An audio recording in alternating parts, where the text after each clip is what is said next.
There is a quiet war happening inside you, and you've carried it alone for years. You've been feeling the tension again, that heaviness behind your ribs, that quiet ache you don't know how to explain. You try to distract yourself, to stay busy, to keep your mind moving, so it doesn't fall into its own darkness. But somehow, it always finds its way back. You pretend everything is fine, yet something underneath your calm surface keeps pulling you inward, closer to a place you don't want to look at, a place you've been avoiding for years. What you're experiencing has a name. It's a shadow conflict, a battle between the parts of you that want to heal and the parts of you that learn to survive. This quiet struggle shapes far more of your life than you realize. Your relationships, your decisions, your reactions, even your silence. This happens because your mind learned something long ago, that expressing your real feelings wasn't safe.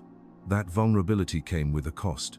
That being yourself led to pain, rejection, or disappointment, so your mind adapted. It built walls you never consciously approved.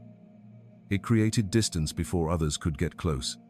It taught you to stay quiet, to hide, to pretend you were okay even when you were collapsing internally. Not to hurt you, but to protect you. Your reactions, the coldness, the shutdowns, the numbness, these aren't flaws.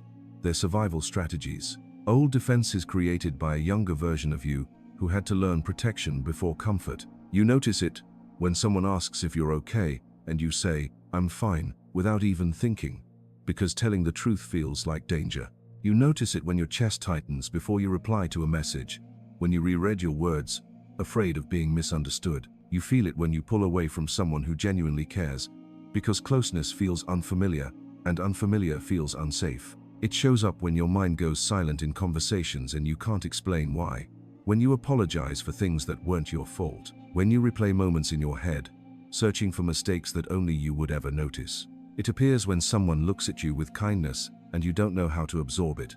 When you avoid mirrors because you don't want to see the exhaustion in your own eyes. It shows up in the late night hours, when everything is quiet and you finally hear the parts of yourself that the world never sees. And without realizing it, the cycle repeats.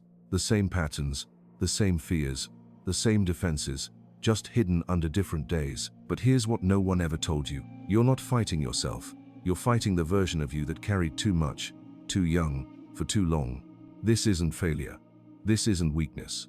This is a wound, disguised as personality. You don't shut down because you don't care. You shut down because caring once got you hurt. You don't push people away because you're cold. You push them away because the idea of being fully seen terrifies you. You don't feel empty because you lack purpose. You feel empty because you've spent years suppressing emotions that were never allowed to exist. And the numbness you feel, it's not the absence of feeling. It's the presence of too much, held for too long, with nowhere safe to go. Your mind didn't choose this. It learned it.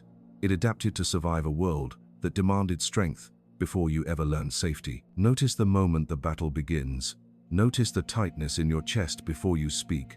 Notice when your voice goes soft because you're afraid of being too much. Notice when you retreat, not because you want space, but because closeness feels like vulnerability. Awareness is the first crack in the armor. Instead of running from the feeling, pause. Let the tension exist without trying to fix it. Let the sadness breathe without rushing to silence it. Let the loneliness rise without judging it as weakness. Stillness is uncomfortable, but it's also where your truth begins to surface.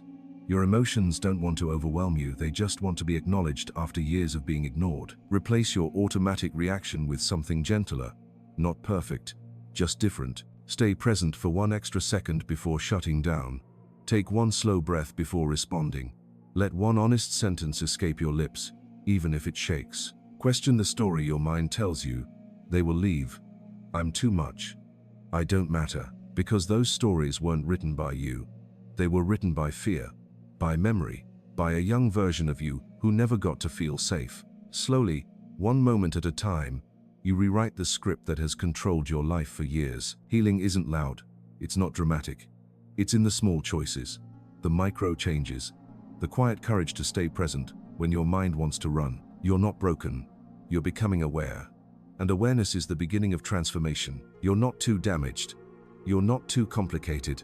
You're not too much. You're simply carrying patterns that were meant to protect you in a world that no longer exists. And now, you're learning to let them go. Your shadow isn't your enemy.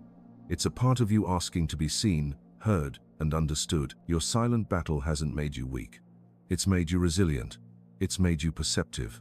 It's made you someone who feels deeply even when you pretend not to. Your patterns are familiar, not permanent. If this message found you today, it was meant to.